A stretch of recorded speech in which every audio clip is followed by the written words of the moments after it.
I think what we decided to call this was Introduction to POPO Collage, or Approaches to POPO Collage. We'll open it up to Q&A after. We've got timmateer and Colette Dutton and Abhaya Thomas. And if you'd be so kind as to mute yourselves, unless you're one of those three, that would be great, so we can give our attention to the speaker. Okay. I'm going to have to mute and yeah. I'm going to do that. So I got everybody muted, and then I guess we're going to let Tim. I don't know, Tim. Are you Tim? If you're ready to go, I would suggest that you go first. But and is an iPhone going to work for you on this, Tim? You got to unmute yourself so we can hear you. All right. Is an iPhone going to work? Let's show your cards off and talk about this. Does that make sense? Hang on, I had the wrong ears in. It's important to have your right ears. Oh, Yeah. Here we go. All right. So, so Tim, why don't you talk to us about your experience with POPO, a little introduction, maybe where you're from, and then how you go about making your cards. Cool. So I live in Austin, Texas. I've been involved in the theater and film community here for 35 years. I have been making my own postcards since the mid 80s also. I, in the very beginning, have always used purchased the pre-stamped postcards from the post office, and then would collage over the front. I'm always saving bits of paper. These are my tools. I don't paint, I don't draw, but I can cut anything out. Just as an example, some of the stuff I'm doing for some of the groups. Also, my aesthetic completely comes from making punk rock posters back in the 80s. I do most of my work in the copy shop still today. All my sizing, manipulating color, making my transparencies. I do that all at the copy shop itself. So here's a little example. See the little astronaut? I ordered 50 of those to use on postcards, and I didn't realize how tiny they were because I wanted them to be this big. So I took them to the copy shop, blew them up, and cut them all out, and then colorized them. Some folks get this little guy. It's one of my all-time favorite Ken Brown stamps. I'm also a rubber stamp fanatic. And that's my avatar, that little guy. He ends up on a lot of postcards that I make. Collaging, starting with a base layer, trying to find something interesting to put over it. And in these last few years, in an attempt to find a way to protect my collages, I have been using colored transparencies as a cover sheet over the top of them. This is one of my favorite images, of course, and you people have been dealing with it for years, the Mona Lisa. This is another Mona Lisa image, and here's a card that is a base card then that would be, this is a blow up of some fish fins, and when I would combine them to get the texture of the print of the card over the other card. The only thing that is detrimental about that is what I use to attach them, which can only be used in an outdoor space with plenty of air circulation. And I have created a spray trap with a little fan.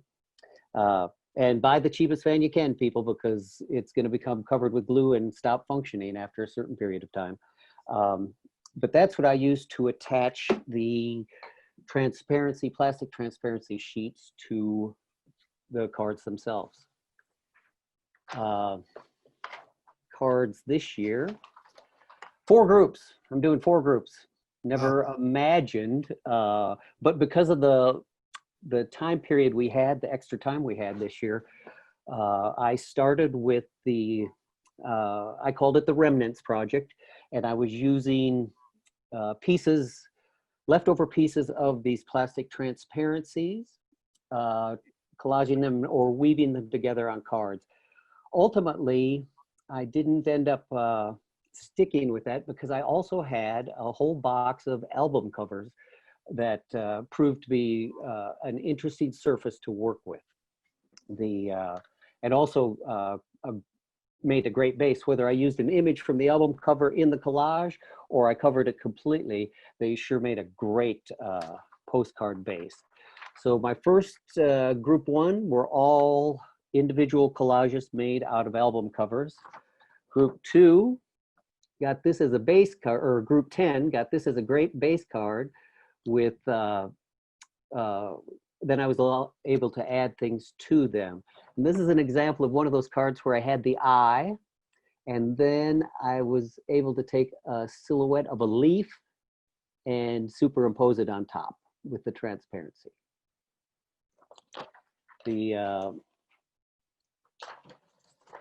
Where did I lost one.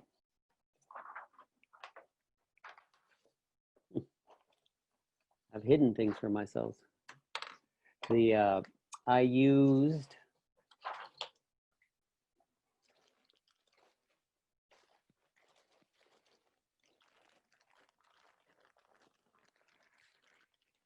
for group 17, I took the card I made for Abhaya and changed its size and added those little, the astronauts.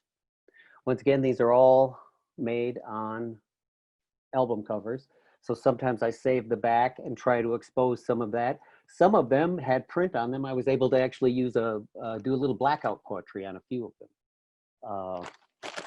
And I'm missing group 14. Group 14, odds get lips, evens get eyes. A lot of the work was on the back of these, where I had the Chinese paper, the funeral money, and then my little avatar, and then each one gets some kind of rubber stamp or sticker added to it. There you go. That's my pile for this year. Just an example, a quick example of cards when I was working only in that postcard size. These are just some previous collages that I've done. Kind of like those.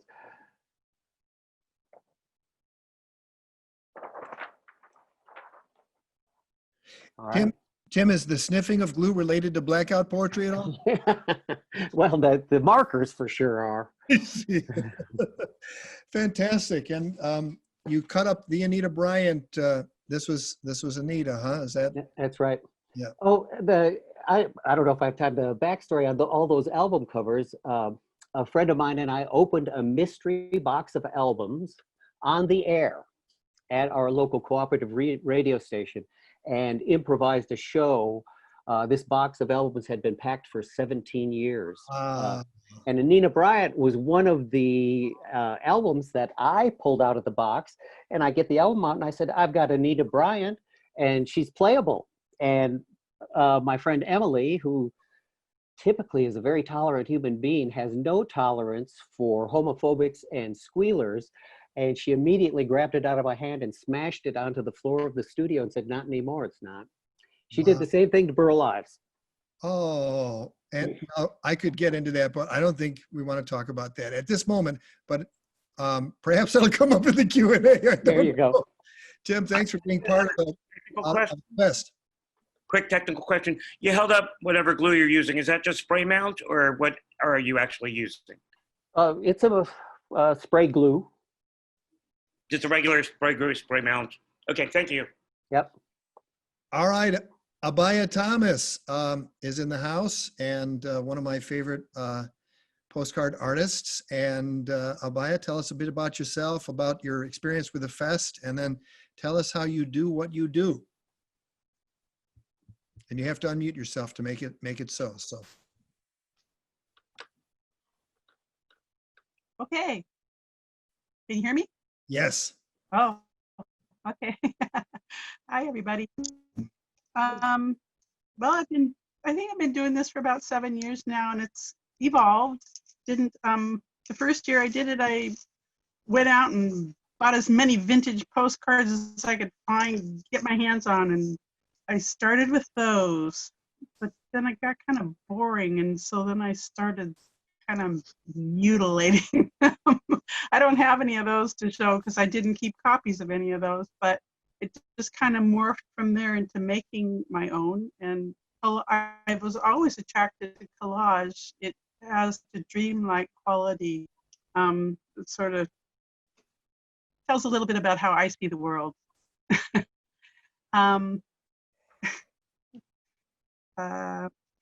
It's important for me to have lots of layers because that also lends itself to the dreamlike quality that I like so well. One of the ways I like to work is on this kind of thing.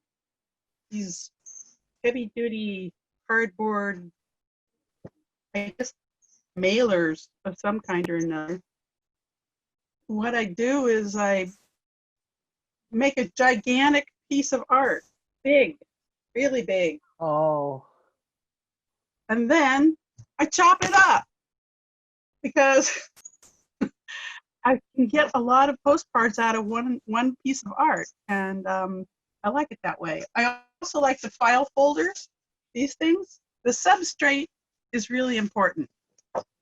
I can't, if I had to stress something, that would be it. Make sure it's sturdy. Whatever you're working on, it's got to be sturdy. I glue down the layers with this stuff. It's a matte, do you see that? Matte medium is what I use. I use this to glue the pieces of the collage down, and then the whole thing ultimately usually gets covered up with this stuff. That big piece of art that I just flashed up actually has a lot of collage work underneath of the paint. I kind of get carried away and just keep going. Sometimes I don't know when to stop. What else? I guess I could show you some of these here. You see her? Somebody last year got this one. I can't remember who.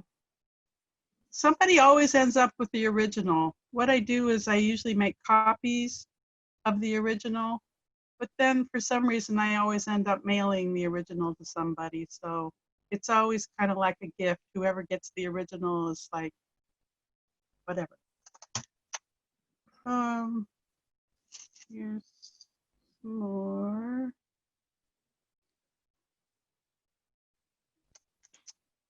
This one looks familiar, probably, Paul. I think I sent that one. That's the one I sent to you last year? I think so. Yeah. I don't exclusively do collage. Sometimes I do watercolors or paint. This is one that's going out this year. It's a watercolor, and it's on these pre-made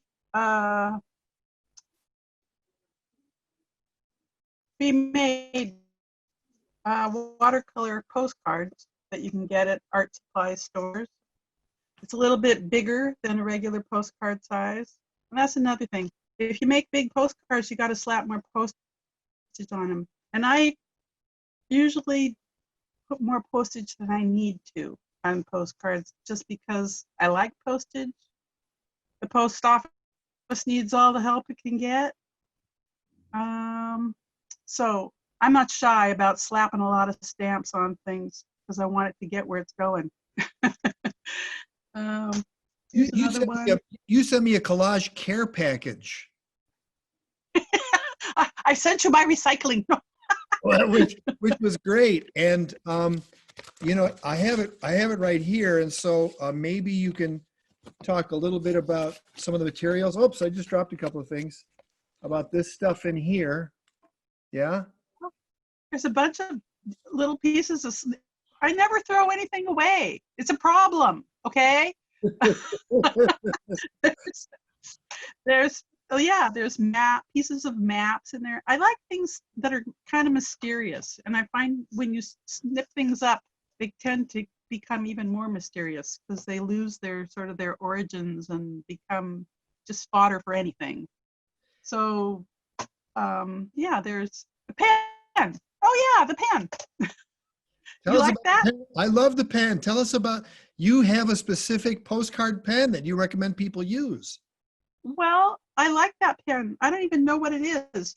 It's a Pilot G-Tech C4. Yeah. It writes so fine that you can squeeze a lot into a little space. So that to me is kind of important because I like to squeeze a lot into a little space. Yeah, what else? I don't know. Here's another one. This is the original. I made copies of it. It went out to a few people already. I might make more copies of it before I send the original. I still have to trim it down. And the pandemic. Yes, this is the art for my pandemic postcard. It's just on a piece of copy paper, but when I print it on something substantial so it can make it through the mail. What else? I don't know. I don't really have any more. Is there anything else you need from me? I just want to tell you that Stanley Del Gozo says that Abhaya means fearless in Sanskrit. That's right. It That's does. Far out. It's one of those lifelong lessons that I need to learn. I gotcha. Well, I'm grateful that you're part of this community, and I love getting your cards so much. Thank you. Okay. I love being part of Say it. again? I love being part of this. All right. Thanks. Thanks, Abhaya. Colette, you're up next. I can unmute, or I can ask to unmute you. I guess I can. Go ahead. Hi there. You are. I'm here. Hi, everyone. So some of my process is not unlike Abhaya's. I start with sometimes a big sheet and collage and mark all over it. And then I cut it up into postcard size pieces.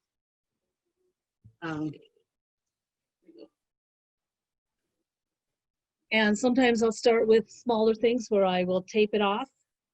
And you can see that, like this is an 8x8, a couple 8x8s, and I cut those up.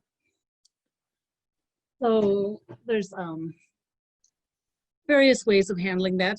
Lately, I've been working with some small ones where I just do one-on-one, and then they're more individualized, perhaps. So some of those, like the one that was posted.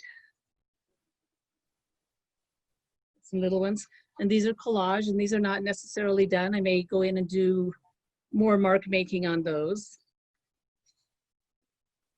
So yeah, lots and lots of layers, lots of collaging, lots of paint, lots of mixed media.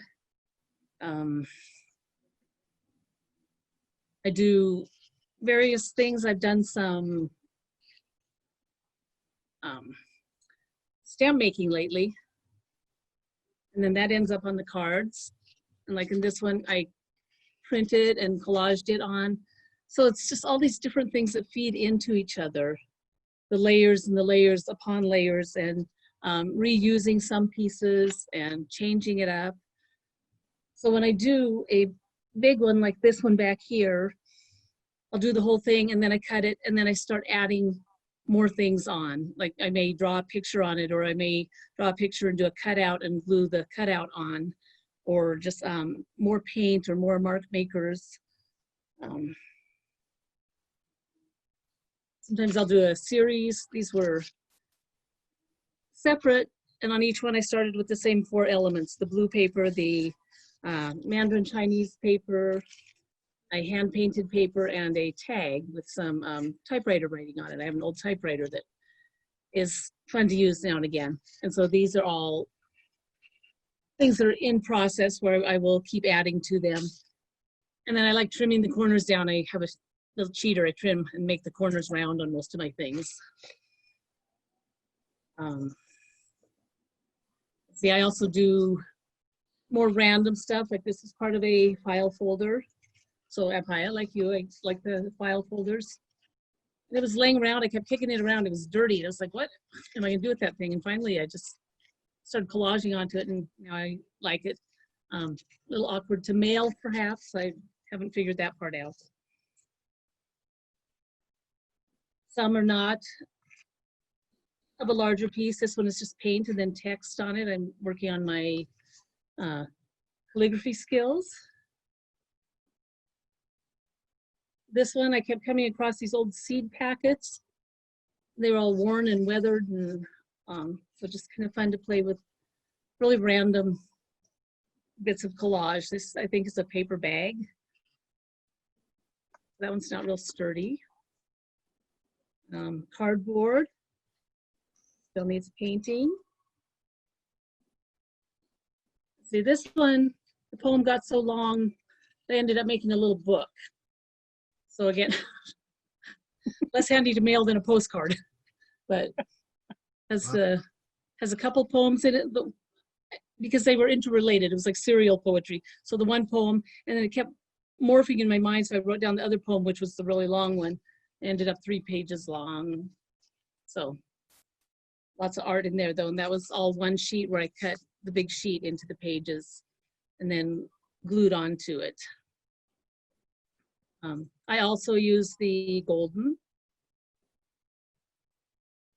And sometimes I'll use a fixative when I'm using mark making tools, like I'll use charcoal or pen, or a lot of water soluble things, which tend to smear, but I don't really like the aerosol, so I'm more likely to put up with the smearing than not.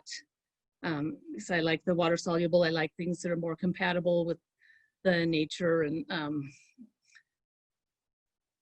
more natural fibers, less plastic when possible. Let's see. This is another one that was, this was one of the 10 by 10s, and I cut it into 4s. And so far the only one I've started changing was this one. I had this little line of dots over here, and it kept looking like a little bug to me, so I made it into a little dragonfly type thing. And the poem that goes with it, this one actually is a poem, is about a dragonfly. So then these will just continue to morph or possibly get sent to say R. So for me, the art sometimes informs the poem, and sometimes the poem informs the art. So I may change it to work with the poem that I think of, or I may see something in here like the one with the bug. That one, I saw the thing that looked like the dragonfly to me, and I said, ooh, dragonfly poem, and it went from there.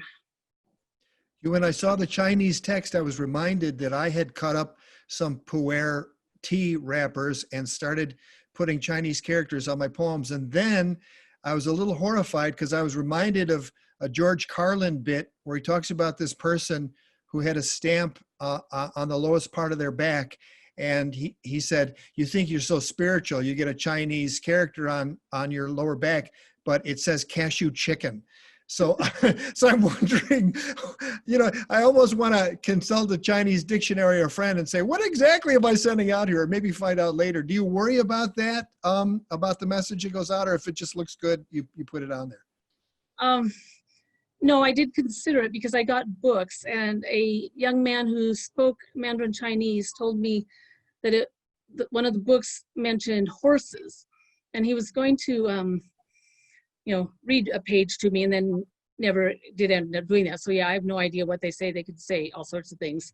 And I was told once, do you know that you put that text on upside down? And I said, well, I am really bad at telling which way is right side up, but I also am not concerned because I take text from any language and put it in any direction, upside down and backwards and everything. So it's a thought, but it's not a huge concern for me, I guess. You look a little bit like you're in a greenhouse. Can you tell us about your work studio?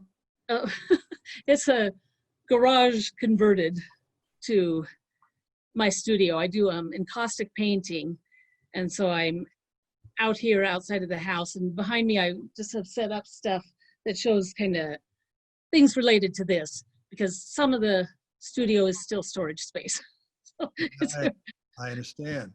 Yeah. So, well, I'm delighted that you are here today and that you're part of this community. And I see the hands waving, but everybody can unmute themselves if they like and pop in with a question. I'll put it to gallery view so I can maybe see someone's hand pop up if they have a question for any of the postcarders that we've had here. And well, you're not unmuting yourselves and you're not waving, so. Oh, I'm going to wave. All right, Tim. Just because I forgot to acknowledge both these gals. I got excited and rushed. The whole change of size for my postcards, from the small postcard size to now a variety of sizes. In fact, I'm often surprised when I get to the post office. But I got to say, Colette has been a huge influence on my work. And first of all, she'll run anything through a copy machine. That's true. And Abhaya, I've got your card this year. So many layers, so amazing. It's like you carved it out of a stone. Thank you so much for that. A couple things I didn't mention also is I'm a paper maker and often use handmade paper in my work. All right. Linda Crosfield, did I see your hand up there? Yeah. Yeah. Yes, I'm unmuted. Okay. Thank you, all three of you. It's so interesting to see what everybody's doing. In past years, I have tons of postcards that are already ready, but this year I'm starting to do some stuff with collaging, and I'm having so much fun with it. I can't believe it. Colette, what was that corner thing, that machine? Could you show us that again? yes, Cool. a little punch, and it shows Yeah. the shape on the bottom. This one's a corner, and you just find it at the craft stores. Yeah, okay. So just really simple. Yeah, yeah. I've done it with one of my husband's tools, doing that, but that looks like it would be both easier and safer. Yeah, it is definitely. This is also a corner muncher. Abhaya, yes, okay. The technical term for it. When I started getting collages, and I don't know, Abhaya, if you were the first one of the first ones I got, but I thought, man, this is beautiful. I'd like to really try this. And I think that's part of the beauty of the fest, is that you get something in the mail, you hold it in your hands, and you're going, this is cool. I'd like to do something like this. So it's kind of a way of, of sharing the wealth, or creating an intention, or I don't know how you want to say it, but creating an influence, which is a really beautiful thing. And mine really stuck. So I'm only one person has to see them, and but I have a lot of fun doing them. Maria, did I see your hand up? Yes, and I just want to say hello to everyone and thank you so much for these wonderful items that you've been sharing, because it's really inspiring to me. This is my very first time trying POPO, and I can see that there's a whole lot more I can stretch into than what I have started to do. I'm very excited. So just my thanks to everybody. Excellent. Stanley wants to know, he's saying in the chat, what is the corner muncher called? It's called a crocodile. There you have it. Crocodile chomper. And is that what you used on this corner? Yep. Yeah, I was wondering. I meant to ask that. I need one of those. It cuts 2 different sizes of corners, a 1/2 inch and a 1/4 inch. It's made by somebody called We Are Memory Keeper. Every time I cut corners, I have to be rescued from the woods on a military helicopter. So there we go. We've got Nicholas. Oh, there you, Denny.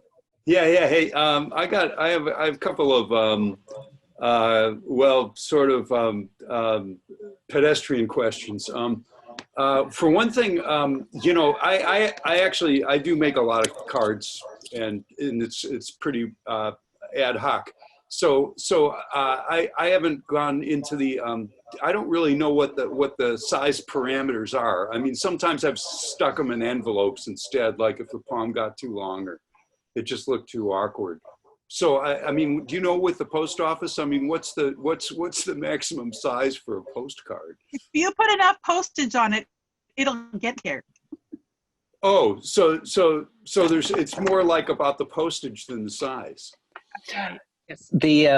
Or you could get yourself one of these, and they'll give them to you at the post office. It has all the sizes. At least I know when I'm going to have to pay extra. But it's a little grid. Where's my camera? And it will tell you exactly what the postage is for the size of the postcard you make. Okay. I mean, so far this year, I've sent a lot out, and I just go ahead and put a regular stamp on all of them. I don't know, you know, but I don't think any of them have been hugely oversized. I mean, they've been 5 by 7 inch maybe or something. Are they thick? Yeah, some of them have been fairly thick. Because when they get thicker, you might need more postage. Yeah, it's a good point. It's a very good point. I have one question for Colette, because I sort of, anyway, sorry, I figured out the meeting I'm going along today, and anyways, I noticed everybody's like, or a lot of people are using matte medium, but I noticed you were using you actually use the heavy stuff. So you like it thicker? Not necessarily. Yeah. Yeah, it kind of depends on what I'm gluing down. Right. So I have heavy, and I have a soft one, for instance, and a medium, and I tend to go towards the medium more often. But if I'm gluing heavier things, like last night I was gluing on those tags, and they're a little heavier, so I thought maybe something with a little more body would hold them better. So I do that. Thanks, Denny. Ellen, did you have your hand up? No. I did have my hand up, but it was already answered about the thickness, because I've actually had postcards returned to me as unable to deliver, and I think it was about the thickness. Yeah. Possibly. Maybe taking them down to the post office might be, if you're concerned about it, taking it down there might be a good idea. Kristen, did I see your hand up? I just wanted to, I had the same problem recently. This is my second time doing it. I just love seeing everyone, by the way. And I enjoy the cards so much, and I get so excited about doing my own. But what I do is, I'm just doing photos that I've had, but I'm doing things to the surfaces. So I take the photo, and then I have the separate back and glue that on, and there's sandwiched. The medium is cardboard. And then of course I realize that they're too thick, because I have no idea who's even gotten my cards. So that kind of, you know, I'd like to know because of that. So now I am taping around the edges. So I'm wondering if I should just ask the post office. I mean, is that get too much material on there? Is it going to get caught in their system? So they have a little slot at the post office that they can try to fit things through.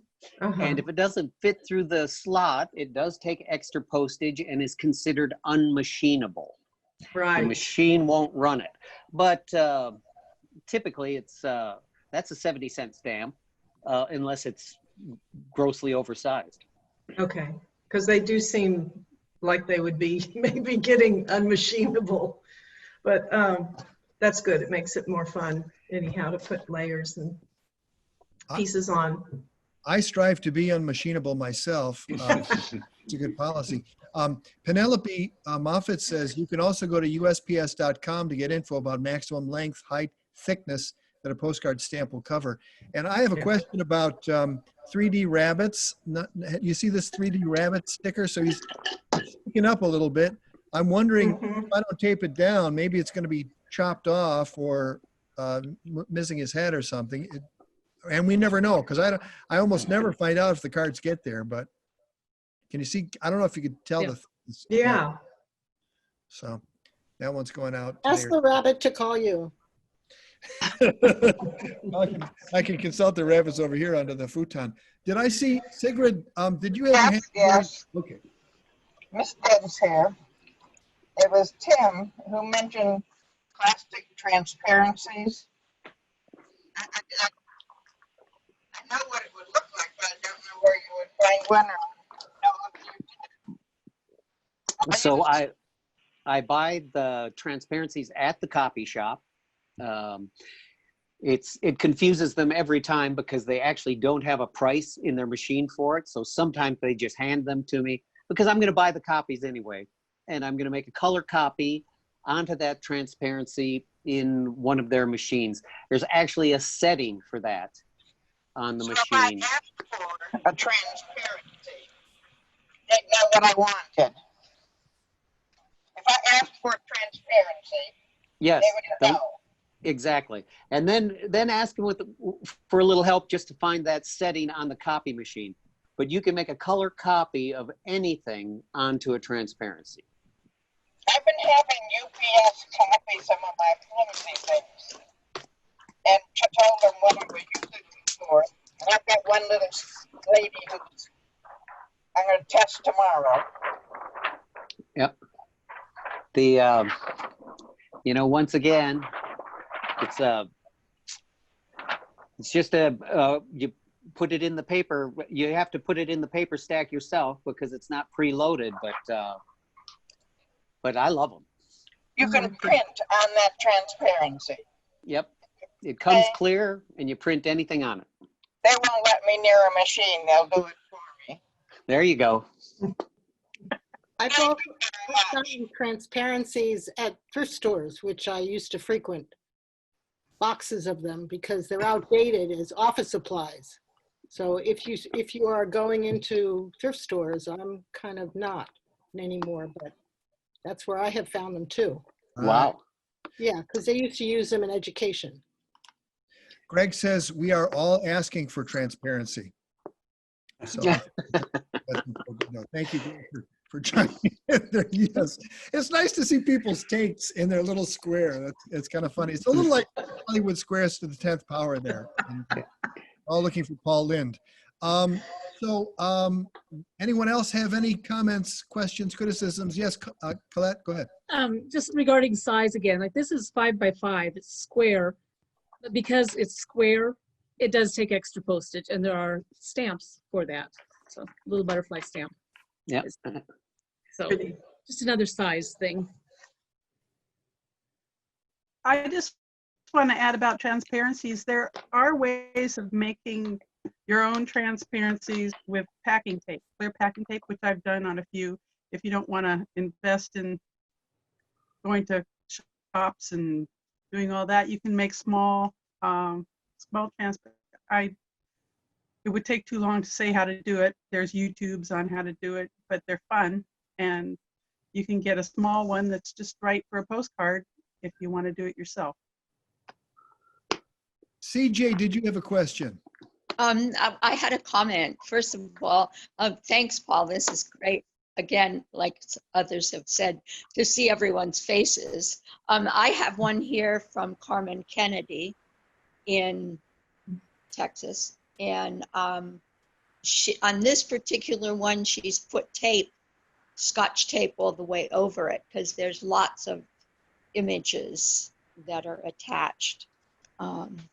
And I'm really disappointed that I couldn't find the one Colette sent to me because I got a beautiful card and I don't have it at hand. I have a Thank quick you. question for Colette. When you say extra postage, what are you talking about? Are you talking about a regular stamp as opposed to a postcard stamp? Or is it more than that? On the square one, I believe it was more than that. Yeah, that's the, This that is butterflies, that's the unmachinable stamp. Yeah, so it's 65 or 75-cent stamp. Good to know. 70 Yeah. cents. Oh, I'm a little bit screwed, but okay. Now I know. I know that Walter Lowe is very big on like putting 4 or 5 different stamps on there, and stamps that are from way in the past. Do you have any stamp fans? And do you have a stash of them? Is that a regular thing, or is it just part of my curious Oh. thing in the world? I have a stash of them. Probably not needed. Does anyone still have the John Lennon stamps? I've got flower stamps. I've got the Wild and Scenic River stamps. Did you see Enjoy the Great Outdoors? That one there. Did you see those? I mean, I could go on and on and on. I just keep putting them in there and going through. I really liked, who was that artist that they had a couple of years ago? I think he was from the New York School. Oh, Ellsworth Kelly. Yeah, Ellsworth Kelly. Janet, am I muted? No, I can hear you. Okay. This is Janice Joplin. This is celebrating Lunar New Year from a couple of years ago. I have lots of them. Every year I get lots of stamps, and I love putting them on. And I thought I'd ordered international stamps because if you put a lot of stamps on, here's one from the Pluto Explorer. I guess other people have stamps they want to show. These were celebrity chefs. Wow. Emily, did you have one? Did you want to share? Yes, this year I was inspired by the first moon landing. I found these stamps. Woo, camera, where are you? The first moon landing. And that's the stamp that it is. And so all of and I also happen to have postcards of like space history postcards, historical space postcards. So I have the space stamps, I have the space postcards, and so my theme this year is a book of firsts. So none of them, I mean, only one poem is related to space, but the rest of it was all inspired by that. So this is fun. This year is fun. I haven't done a theme of poems before, so this is really kind of cool. I think I've done, gosh, I think I got through 19 already, and I have the rest to go still. So I sent out 19 postcards yesterday in yesterday's mail. So woo! People in group 8 are going to be happy on Wednesday or Tuesday, whatever it comes through. I have to step up my game, you guys. You guys have been creating fabulous cards. You choose your stamps. I feel like such a neophyte. Wow. You know, I had the exact same feeling when I saw these people making their own cards and sending them out. I'm like, I got to do that now. And so, yes, I think that there's a feeling for me, at least, not of competition, but of, wow, this just popped up in my box. It's like a gift. Yeah. I have to pass that on and somehow up my game, definitely. It's been so well, I am actually making my own cards, but I'm simply putting one of my photographs on a plain card and making it into a postcard. But you guys are doing works of freaking art. Oh, yeah. There's no such thing as a bad. Hey, photography's art. Well, yeah, they're kind of plain. Maybe I'll start collaging them. There you go. Yeah. You have something you wanted to say, James Gaynor in New York? Yeah, I just wanted to say that I'm very grateful for all these wonderful tips. I did a little bit of research online, and I sent Paul, there's an Amazon thing for the crocodile muncher I found, because I'm a tool fanatic.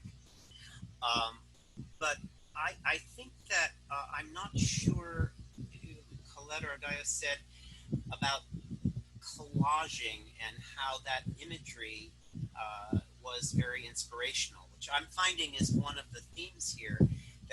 That as poets, that's what we're doing. We're creating word collages, we're creating images, and then these cards arrive. And this is my first year, but oh my goodness, they're all so. I'm inspired by the poetry and the care that goes into the cards and the practicality of how to glue it, which is what I really like. I love that stuff. Yes, glue is important, and if you can get a little buzz, that's a bonus. Sally, do you have your hand up there? Sally, I saw that you raised your hand, and you can unmute yourself. I did, yeah, and I unmuted myself. I was just going to say I'm not able to do it now, but a couple of years ago at a thrift store, I found all of these. The U.S. Postal Service had stamps that were honoring different decades, and I got like 5 different sheets of brand new stamps for less than half of what they were retailing for. And then I too used the image of the stamp was somehow connected to either the art on the card or the poem. So again, but a plug for thrift stores and just being creative with what you can find. Are out. And then of course we have Linda Crosfield from British Columbia, and there's a whole different world of stamps. I remember going to a post office in BC, it might've been in Victoria, and I thought, oh, I can buy stamps and just not use them to mail things, but I can use them as part of collage. So that was cool. Yeah. Cool. Who else has got a hand up? Sally, you can put your hand down. I see you there. Stanley Sabre, is that you? That's me. Speak up, I can't hear you. Okay, what I wanted to say is I had an interesting thing with a Canadian postcard that I sent to Alberta 2 weeks ago, and I got it back a couple days ago. It had gone to El Paso and had been ripped.